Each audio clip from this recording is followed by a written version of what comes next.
Alright everybody, welcome back to Four Doors RC. This is going to be a video for some of the newbies around that, just Christmas or whatever. Things you should have after you get the car. Obviously the car is the important one, but there are things you need to run it and maintain it and keep it going. This will be a short list of things that I think are important for first-time RCers to have. Alright, first up,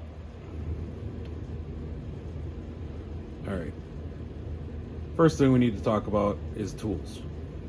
A good handful of tools so you can replace parts, tighten things up, change things is a very important thing to have.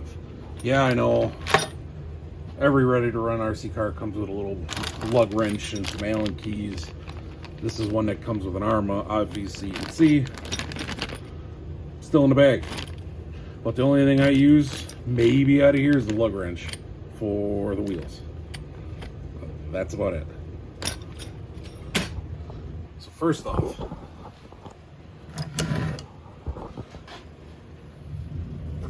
you're going to need yourself a set of Allen wrenches. And what I suggest is these hex drivers here. Get more torque on them. You can tighten things tighter. When you start talking some of these bigger trucks, there's a good amount of thread lock on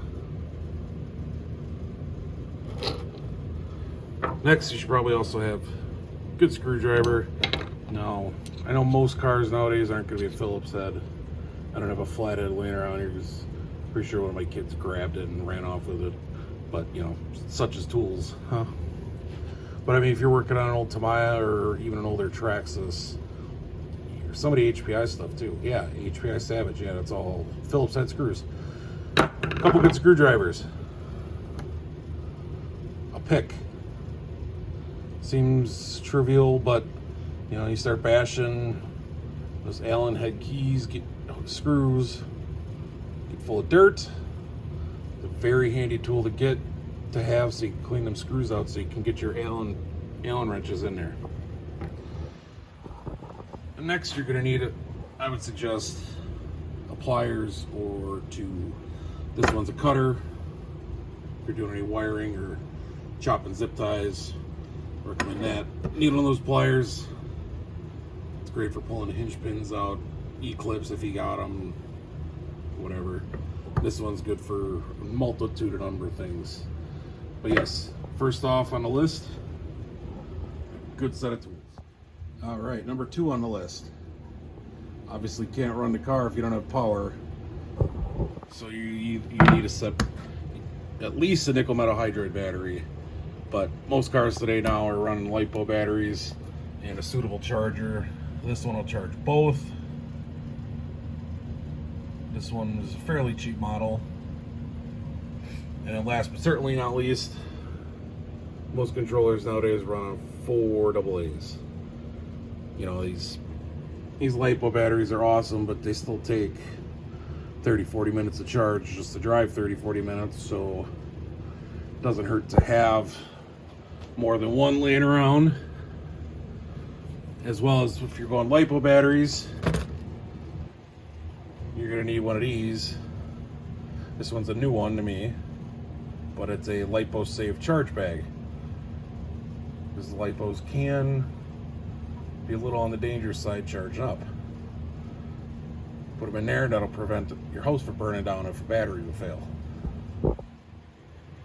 And the last item on the list, just things that come in handy after running them. You run into one you will definitely use: spare body clips. Never have enough of these things. You run it, oh, there's one gone.